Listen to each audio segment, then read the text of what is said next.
الحمد لله رب العالمين والصلاة والسلام على سيد المرسلين أما بعد فأعوذ بالله من الشيطان الرجيم بسم الله الرحمن الرحيم ربي اشرح لي صدري ويسر لي أمري واحلل عقدة من لساني يفقهوا قولي سبحان الله وبحمده عدد خلقه ورضا نفسه وزنة عرشه ومداد كلماته۔ صحیح بخاری سے حدیث نمبر 6569۔ ہم کتاب پڑھ رہے تھے دل کو نرم کرنے والی باتوں کے بیان میں جنت و جہنم کا بیان۔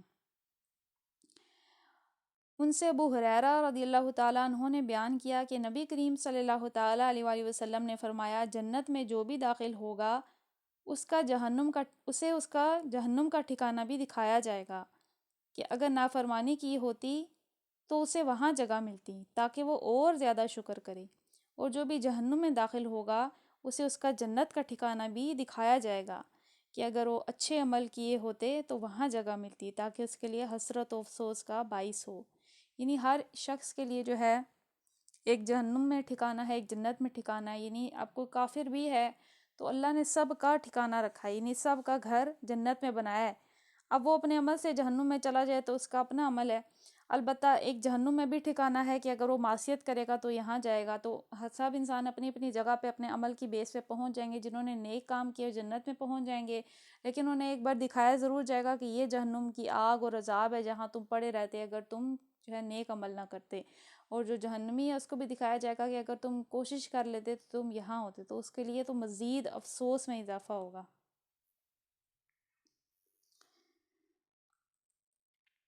ابو ہریرہ رضی اللہ تعالیٰ عنہ نے بیان کیا کہ میں نے رسول اللہ صلی اللہ تعالیٰ علیہ وآلہ وسلم سے عرض کیا، یا رسول اللہ صلی اللہ تعالیٰ علیہ وآلہ وسلم، قیامت کے دن آپ کی شفاعت کی سعادت سب سے زیادہ کون حاصل کرے گا؟ نبی کریم صلی اللہ تعالیٰ علیہ وآلہ وسلم نے فرمایا، اے ابو ہریرہ، میرا بھی خیال تھا کہ یہ حدیث تم سے پہلے اور کوئی مجھ سے نہیں پوچھے گا، کیونکہ حدیث لینے کے لیے میں تمہاری بہت زیادہ حرص دیکھا کرتا ہوں۔ قیامت کے دن میری شفاعت کی سعادت سب سے زیادہ اسے حاصل ہوگی جس نے کلمہ لا الہ الا اللہ خلوص دل سے کہا۔ تو اس میں ابو ہریرہ رضی اللہ تعالیٰ عنہ کا فضیلت کا بیان بھی ہے کہ یہ حدیث کے بہت زیادہ حریص ہوتے تھے، یعنی حدیث یہ چاہتے تھے کہ میں زیادہ سے زیادہ علم حاصل کروں، حضور سے زیادہ سے زیادہ حدیثیں سنوں، تو اس لیے خود سے سوال بھی پوچھتے تھے۔ انہوں نے اب دیکھیے خود سے سوال کیا کہ آپ کی شفاعت تو حاصل ہوگی قیامت کے دن، لیکن سب سے زیادہ اس کا حقدار کون ہوگا؟ تو اس پہ ان کی تعریف کی گئی اور پھر بتایا گیا کہ سب سے زیادہ اس کا حقدار وہ ہوگا جو کہ خلوص دل سے، سچے دل سے اس کا ایمان ہو، کس پر؟ لا الہ الا اللہ پر، خلوص دل سے وہ یہ کہتا ہو، اور اس نے جو ہے خلوص دل سے اس کا ایمان بھی ہو کہ میرا ایک ہی الہ ہے، اس کے علاوہ میرا کوئی الہ، کوئی بادشاہ، کوئی اختیار رکھنے والا نہیں ہے۔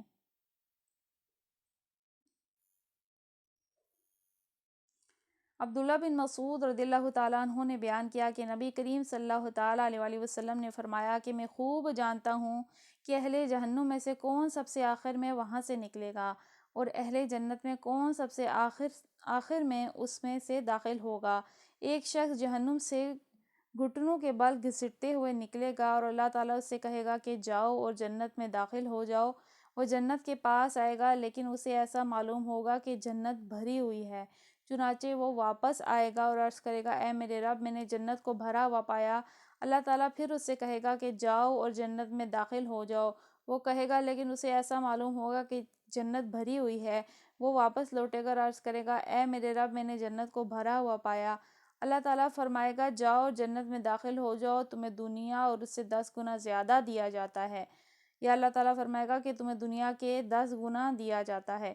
وہ شخص کہے گا کہ میرا مذاق بناتا ہے حالانکہ تو شہنشاہ ہے۔ میں نے دیکھا کہ اس بات پر رسول اللہ صلی اللہ تعالیٰ علیہ وآلہ وسلم ہنس دیے اور آپ کے آگے کے دندان مبارک ظاہر ہو گئے۔ وہ کہا جاتا ہے کہ وہ جنت کا سب سے کم درجے والا شخص ہوگا۔ ہم دیکھیں کہ سب سے کم درجے والے شخص کو بھی ایک مکمل دنیا اور اس سے بھی 10 گنا۔ آپ دیکھیے کہ دنیا میں کیا ہے، دنیا میں تو تھوڑا سا بھی کچھ ہمیں حاصل ہو جائے تو ہم کتنے خوش، دنیا میں کتنی نعمتیں ہیں، زمین کتنی ساری ہے، کتنی ساری اس میں نعمتیں، سونا چاندی جواہرات، کتنا کچھ ہے، لیکن ایک نہیں 10 زمینوں کے برابر. یہ کس کے لیے؟ سب سے کم درجے والے کے لیے. تو اگر سب سے کم درجے والے کو اتنا کچھ مل رہا ہے تو دیکھیے کہ پھر جو زیادہ درجے والے ہیں، نیک عمل کرنے والے ہیں، جو ہے آگے بڑھنے والے ہیں، وہ کتنا کچھ پائیں گے. ان کے تو خزانوں کا کوئی حساب ہی نہیں ہے. دیکھیے کہ جنت کے تو اتنے وسیع ہے جنت، اور اتنا جو ہے اس کا جو ہے جنت کا یعنی نعمتیں اتنی زیادہ ہیں کہ ان کا حساب لگانا مشکل ہے. یعنی اس طرح سے مثال کے طور پہ ایک درخت ہی اگر آپ لے لیں جنت کا، جیسے کہ ہم ایک بار سبحان اللہ، الحمدللہ، اللہ اکبر، لا الہ الا اللہ کہیں، جنت میں ہمارے نام کے درخت لگتے جاتے ہیں. اور ایک درخت ہی دیکھیں تو وہ اتنا ہے کہ ایک گھڑ سوار جو ہے اس پر 500 سال تک چل سکتا ہے. جو ہے اس درخت کی چھاؤں پھر بھی ختم نہیں ہوگی. نہیں اتنی زیادہ وسیع ہے جنت، اور اتنی زیادہ اس میں نعمتیں ہیں. تو یہ صرف اس شخص کا حال ہے جو کہ سب سے کم درجے والا ہے. تو دیکھیے کہ ہم نے دونوں چیزوں کے پڑھے نا. سب سے پہلے ہم نے جہنم کے کم درجے کا عذاب پڑھا کہ آگ کی جوتیاں ہوں گی یا پاؤں کے نیچے آگ کا انگارہ ہوگا جس سے اس شخص کا دماغ کھول رہا ہوگا. یہ سب سے کم عذاب ہے، لیکن سب سے کم عذاب بھی کتنا جو ہے شدید ہے جہنم کا. اور اسی طرح سے جنت کی سب سے کم نعمت بھی کتنی افضل ہے. تو پھر اس میں دیکھیے کہ کتنا فرق ہے جنت اور دوزخ میں. رستے ہمارے سامنے. اللہ تبارک و تعالی ہم سب کو جنت کے رستے پہ چلنے کی توفیق عطا فرمائے.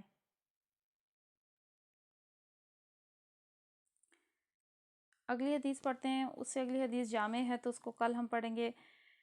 ان سے عباس رضی اللہ تعالیٰ عنہ نے بیان کیا کہ انہوں نے نبی کریم صلی اللہ تعالیٰ علیہ وسلم سے پوچھا، کیا آپ نے ابو طالب کو کوئی نفع پہنچایا؟ تو یہ اس بارے میں ہم کل پڑھ چکے ہیں کہ نفع یہ پہنچایا کہ ان تک حضور کی شفاعت جو ہے پہنچے گی، تو اس وجہ سے ان کو سب سے ہلکا عذاب ہوگا، لیکن وہ جنت میں داخل نہیں ہوں گے.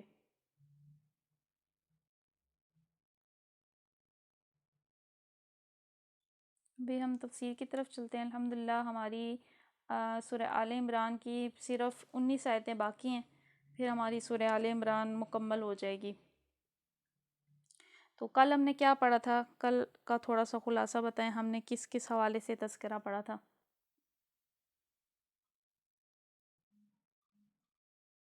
صدقہ و خیرات اللہ کے راستے میں کرنے کے حوالے سے بھی ہم نے کچھ پڑھا تھا. اس کے علاوہ ہم نے کیا پڑھا تھا؟ کہ اللہ تبارک و تعالیٰ جو ہے راستے کلیئر بتا دیتا ہے، کون ایمان والا ہے کون منافق ہے. ان کو کوئی نہ کوئی ایسا موقع ضرور آتا ہے کہ اللہ تبارک و تعالیٰ ان میں فرق واضح کر دیتے ہیں کہ کون ایمان والا ہے کون نہیں. اور پھر جو ہے اس کے بعد ہم نے یہ پڑھا تھا کہ جو لوگ بخل کرتے ہیں وہ یہ نہ سمجھیں کہ جو ہے یہ ان کے لیے اچھا ہے، بلکہ اللہ تبارک و تعالیٰ یہ جو بخل والا مال ہے یہ ان کو توق کی صورت میں پہنائے گا. تو آج ہم نے آیت نمبر 181 سے پڑھنا ہے. اعوذ باللہ من الشیطان الرجیم، بسم اللہ الرحمن الرحیم. لقد سمع اللہ قول الذین قالوا ان اللہ فقیر ونحن اغنیاء سنكتب ما قالوا وقتلهم الأنبياء بغير حق ونقول ذوقوا عذاب الحریق. لقد سمع اللہ، البتہ سن لیا اللہ نے، قول الذین، ان لوگوں کی بات جو کہ قالوا ان اللہ، انہوں نے کہا کہ بے شک اللہ فقیر فقیر ہے، ونحن اغنیاء، اور ہم مالدار ہیں. سَنَكْتُبُ، اور ہم لکھ رکھیں گے، ما قالوا، جو انہوں نے کہا، وَقَتْلَهُمُ الْأَنْبِيَاء، اور ان کا قتل کرنا انبیاء کا، بغیر حق، نہ حق، وَنَقُولُ، اور ہم کہیں گے، ذُوقُوا عَذَابَ الْحَرِيقِ، تم چکھو عذاب جلانے والا. اللہ نے ان لوگوں کا قول سنا جو کہتے ہیں کہ اللہ فقیر ہے اور ہم غنی ہیں. ان کی یہ باتیں بھی ہم لکھ لیں گے، اور ان سے پہلے جو وہ پیغمبروں کو ناحق قتل کرتے رہے ہیں وہ بھی ان کے اعمال نامے میں ثبت ہے.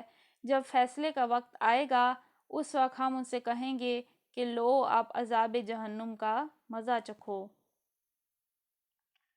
تو اس سے پہلے کیونکہ پچھلی آیت میں جو ہے تذکرہ تھا اللہ تعالیٰ کے راستے میں مال دینے کا، اور اس میں جو ہے ہم نے یہ پڑھا تھا کہ جو اللہ تعالیٰ نے جن لوگوں کو اپنے فضل سے نوازا ہے پھر بھی وہ اس کی راہ میں خرچ نہیں کرتے تو وہ یہ نہ سمجھے کہ ان کے لیے اچھا ہے بلکہ بہت برا ہے، اور جو مال کنجوسی سے جمع کریں وہی ان کے گلے کا توق بنایا جائے گا. تو اس آیت میں بتایا جا رہا ہے کہ پھر کچھ لوگ جب صدقہ و خیرات کے آیت نازل ہوئی تھی، جیسے کہ نیچے بتایا جا رہا ہے کہ یہ قول یہودیوں کا تھا قرآن مجید میں جب یہ آیت نازل ہوئی، مَن ذا الذی یقرض اللہ قرضا حسنا، کون ہے جو اللہ کو اچھا قرض دے، تو اس کا مذاق اڑاتے ہوئے یہودیوں نے کہنا شروع کر دیا کہ جی ہاں اللہ میاں مفلس ہو گئے، استغفر اللہ، اب وہ بندوں سے قرض مانگ رہے ہیں۔ یعنی اللہ تبارک و تعالیٰ نے دیکھیے اس کا کتنا احسان ہے کہ مال بھی خود دیتا ہے اور پھر جو ہے خود ہی فرماتا ہے کہ میرا دیا ہوا مال ہے اور اس میں سے مجھے قرضہ دے دو، یعنی میرے بندوں کو دے دو۔ یعنی یہ آیت تھی نا، مَن ذا الذی یقرض اللہ قرضا حسنا، کون ہے جو اللہ کو اچھا قرضہ دے، وہ قرضہ کہاں استعمال ہوگا؟ اللہ تعالیٰ کے رستے میں دینے کے لیے، غریبوں فقیروں کے لیے اور مسافروں کے لیے اور گردنیں چھڑانے، غلاموں کو آزاد کرانے کے لیے، اللہ کے رستے میں جہاد کے لیے، یعنی وہ تمام مال اس لیے تھا۔ اب اللہ ہی کا دیا ہوا ہے، اسی کی دنیا کی جو زندگی کی مہلت ملی ہے اس میں تھوڑے عرصے کے لیے ملا ہے، پھر بھی وہ اپنے ہی دیے ہوئے میں سے جو ہے اس کو قرضہ بولتا ہے، کیونکہ قرضہ دیکھیے ایسی چیز آپ کو پتہ ہوتا ہے آپ کو مل جانی ہے، لیکن اس کے بارے میں ہم نے یہ بھی پڑھا تھا پیچھے ڈیٹیل میں کہ وہ کئی سو گنا، 700 گنا بڑھا دیتا ہے اس جو ہے نیکی کو۔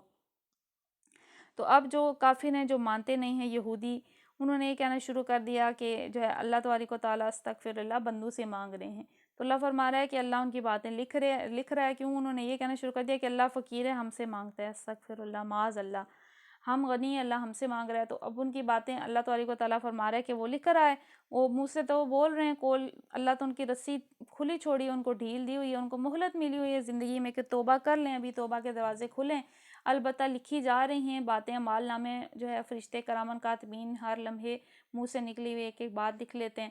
پھر اس کے علاوہ ان کے اور عمل کا ذکر ہے، اور سب سے برا فعل ان کا انبیاء کو ناحق قتل کرنا۔ اس بارے میں ہم پہلے بھی پڑھ چکے ہیں کہ یہودیوں کا یہ عمل تھا، بنی اسرائیل کا، کہ انہوں نے اپنے بہت سے انبیاء جو ان کی طرف بھیجے گئے، جن میں سے صرف کچھ کا ہی قرآن میں ذکر ہے، یہ ان کو ناحق قتل کر دیتے تھے، معاذ اللہ عز و جل، جو ان کو حق کی بات بتاتا، جو ان کو سیدھے راستے کی طرف بلاتا، یہ قتل کرتے تھے، ناحق قتل کرتے تھے۔ تو اللہ تبارک و تعالیٰ فرما رہا ہے کہ یہ سب تمہارے اعمال ناموں میں درج ہے اور اللہ تم سے اس کا بدلہ لے گا، اور پھر عذاب الحریق ہوگا، یعنی تمہیں جلانے والا عذاب ہوگا۔ آیت نمبر 182، ذَلِكَ بِمَا قَدَّمَتْ أَيْدِيكُمْ وَأَنَّ اللَّهَ لَيْسَ بِظَلَّامٍ لِّلْعَبِيدِ۔ ذَلِكَ بِمَا قَدَّمَتْ، یہ بدلہ ہے اس کا جو انہوں نے آگے بھیجا، أَيْدِيكُمْ تمہارے ہاتھوں نے، وَأَنَّ اللَّهَ اور یہ کہ اللہ، لَيْسَ بِظَلَّامٍ لِّلْعَبِيدِ نہیں ظلم کرنے والا بندوں پر، یہ تمہارے اپنے ہاتھوں کی کمائی ہے، اللہ اپنے بندوں کے لیے ظالم نہیں ہے۔ تو یہودیوں کے لیے بھی ایک خاص جو ہے درجہ ہے جہنم کا، جو انہی کے لیے خاص بنایا گیا ہے، ان کے بد عملیاں، نافرمانیاں، ناحق جو ہے انبیاء کا قتل کرنا، یہ سب ان کے عمل ہیں، تو یہ انہوں نے ان کے لیے جہنم کی خاص وادی ہے، سب نے اس میں داخل ہونا ہے۔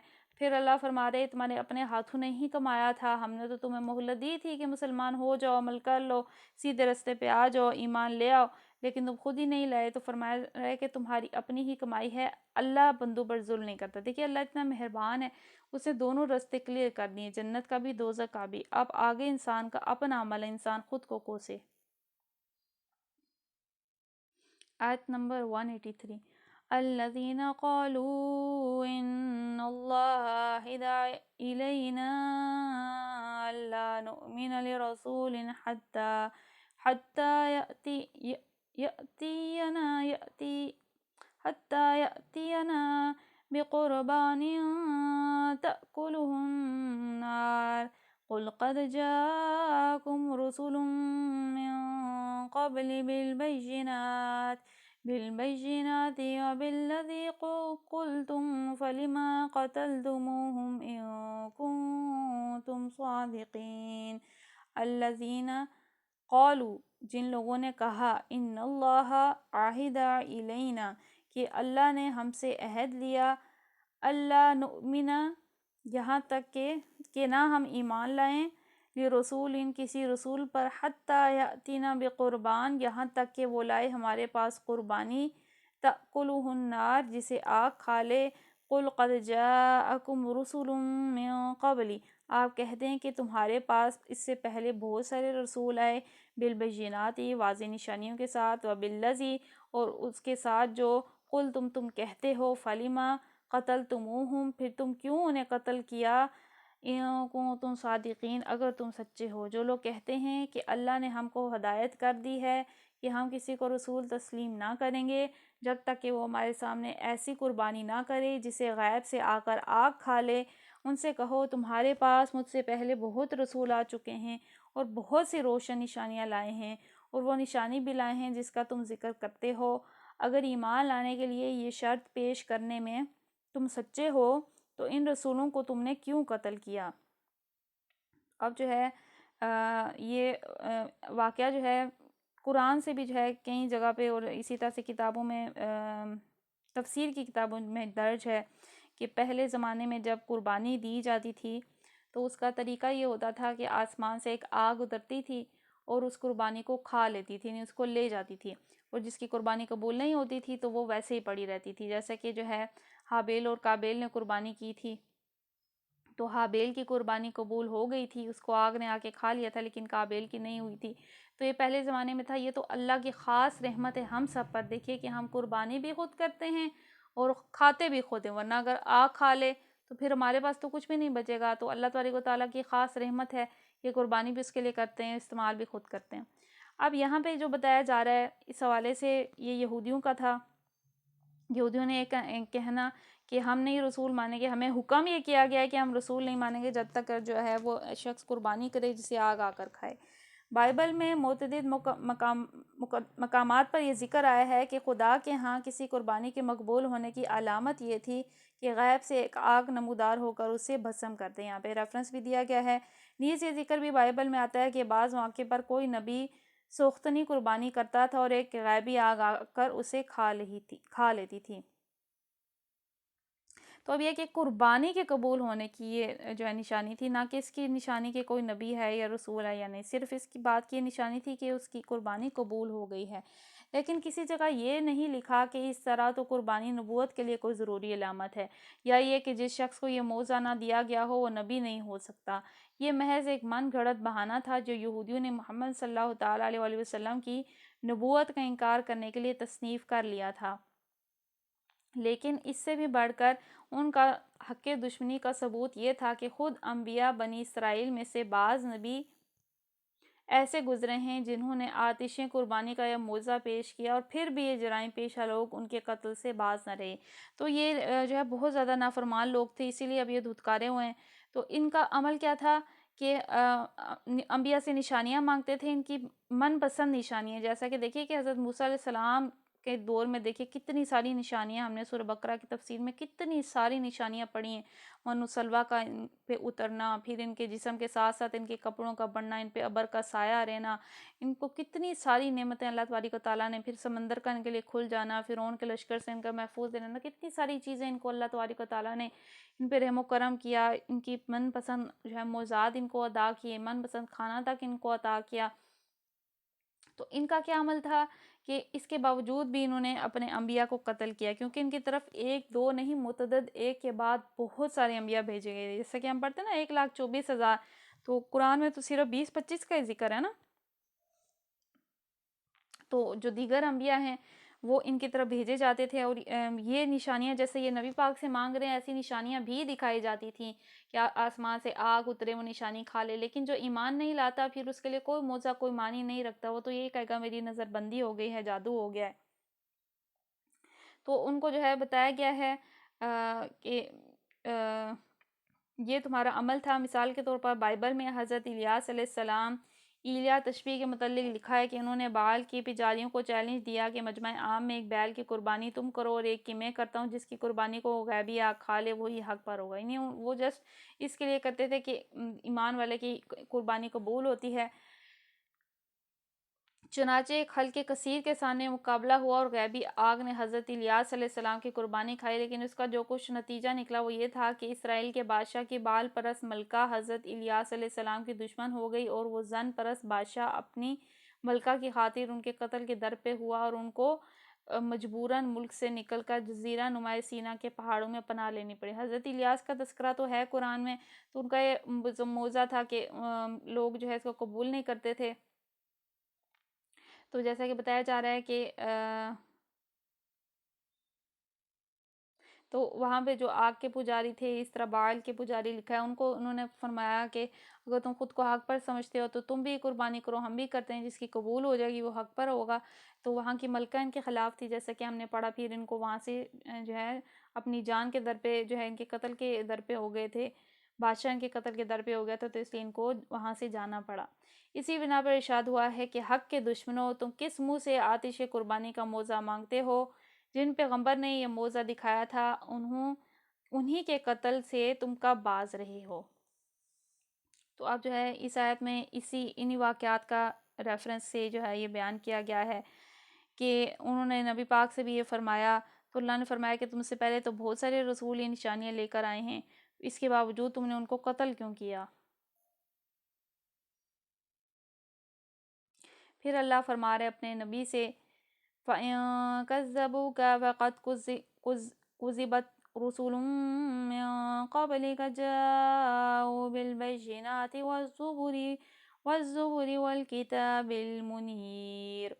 فَإِن كَذَّبُوكَ، اگر وہ جھٹلائیں آپ کو، فَقَدْ كُذِبَ رُسُلٌ، تو البتہ جھٹلائے گئے بہت سے رسول میں قبل کا، آپ سے قبل، جاؤ وہ آئے، بالبینات کھلی نشانیوں کے ساتھ، والزبر اور صحیفے، والکتاب اور کتاب کے ساتھ، کتاب المنیر روشن کتاب کے ساتھ۔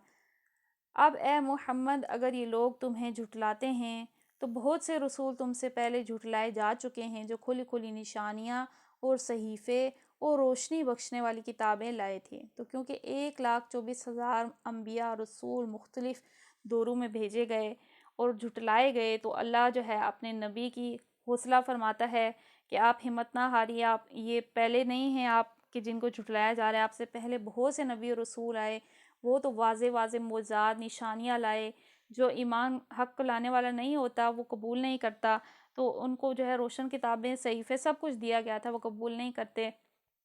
اور دیکھیے کہ نبی پاک کا موضع ہونا بھی ایسا ہی چاہیے تھا جو قیامت تک باقی رہے۔ اگر کوئی ایسا موضع ہوتا وقتی طور پہ جیسے وہ مانگ رہے تھے، تو اس کا مشاہدہ ہم تو نہ کرتے نا اپنی آنکھوں سے، تو ہمارے سامنے تو ایسا موضع ہے جس کا ہم اپنی آنکھوں سے مشاہدہ کریں، یعنی کہ قرآن پاک کی صورت میں، کہ قیامت تک آنے والے انسانوں کے لیے باقی ہے۔ اس میں واضح نشانیاں ہیں، واضح کھلے چیلنج ہیں۔ آج سائنس بھی جو ہے اس پر حیران ہے کہ جو ہے بہت ساری چیزیں جو بھی سائنس نے ڈسکور کی ہیں اور جو نہیں بھی کی، ان سب کا جو ہے اس میں تذکرہ ہے۔ یہ جو ہے ایک نشانیوں کی کتاب ہے، اس میں اللہ کی واضح واضح نشانیاں ہیں۔